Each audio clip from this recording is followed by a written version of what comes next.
Muqotil ibn Sulaymon degan bir imom o'tgan tarixda. Abu Ja'far al-Mansur davrida bo'lgan, olim odam bo'lgan. Lekin Abu Hanifaga o'xshagan, Abdullah ibn Muborakka o'xshagan muhaddis, olim, faqihlar uni ishonchsiz deyishgan. Hadis rivoyatini, ba'zi fikrlarini Mu'tazilalikka moyilroq odam degan tanqid bor. Lekin bu odamni mav'iza ma'nosida, dunyoni mohiyati ma'nosida ajoyib nasihati bor.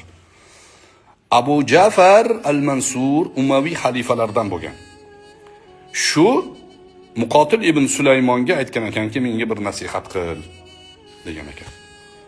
Deganda, ko'rganim bo'yicha nasihat qilaymi, eshitganim bo'yicha nasihat qilaymi?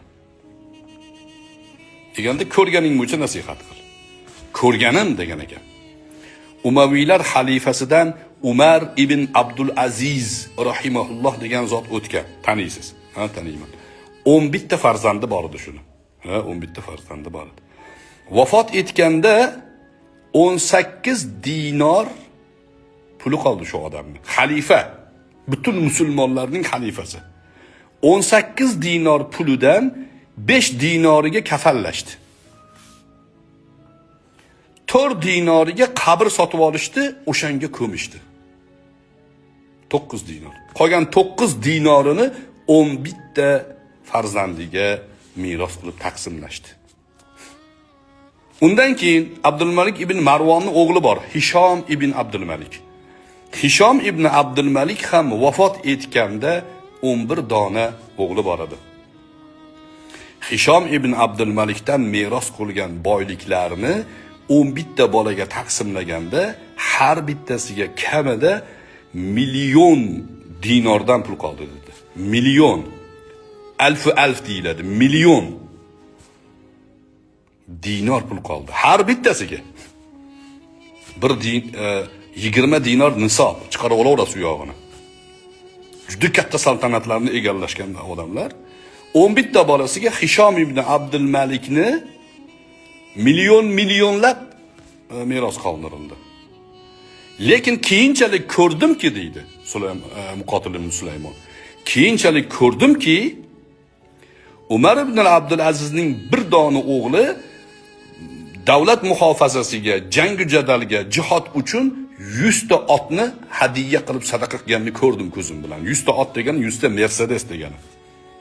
Haligi 8-9 dirhamni bo'lishib olgan bolalardan bittasi hayotini davomida yuzlab Mercedeslarni bugungi kun tili bilan aytganda sadaqat qilib xayriya qilgan odam bo'lib yetishdi. Hishom ibn Abdulmalikning ham ba'zi o'g'illarini ko'rdim, bozorda tilamchilik qilib yurgan edi. Odamlar baxt saodatni farzandiga mol dunyoni ko'prab qoldirishda deb o'ylaydi. Omonlik, xavfsizlik, mana shu mol dunyoda bolalarim maza qilib yashasin mendan keyin deb o'ylaydi. O'shaning uchun mol dunyo qoldirmoqchi bo'ladi. Aslidachi? Aslida Umar ibn Abdul Azizni tariqasi to'g'ri bo'lgan edi deydi. Umar ibn Abdul Aziz o'lim to'shagida yotganlarida so'rashgan, farzandlaringizga nima qoldiryapsiz deganda, Allohdan qo'rqishni qoldiryapman bolalarimga degan. Allohdan qo'rqib yashasa, keyinchalik u Alloh subhanahu va taoloning himoyasida bo'ladi. Solih inson bo'ladi. Vallohu yatawalla solihin. Alloh taolo solihlarni do'sti bo'ladi. Har doim qo'llab-quvvatlaydi. Farzandingiz solih bo'lib qolsa sizdan keyin Allohdan qo'rqadigan bola tarbiya qilib qoldirsangiz, bo'ldi. Alloh unga doim yordamchi bo'ladi. Lekin siz bolalaringizni tarbiya qilmasangizchi, bolalar solih bo'lmasa nima bo'ladi desa, ular Allohga dushman bo'ladi. Allohning do'stlariga dushman bo'ladi. Siz qoldirgan pulni o'shanga ishlatadi. Va siz ularni o'sha jinoyatiga pul tashab yordam berib ketgan bo'lasiz. Shuning uchun men farzandlarimga Allohdan qo'rqishni nasihat qilganman. Allohdan qo'rqishdan ortiq boylik yo'q.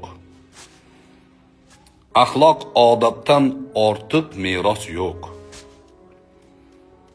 Iymondan boshqa kuch-quvvat yo'q. Mana shu narsani o'rgatgan. Endi Muqotil ibn Sulaymonni hadis mustalahida zaif yoki ishonchsiz ekanligi bu nasihatini olmaslikka sabab bo'lmaydi. Nasihat go'zal do'stlar.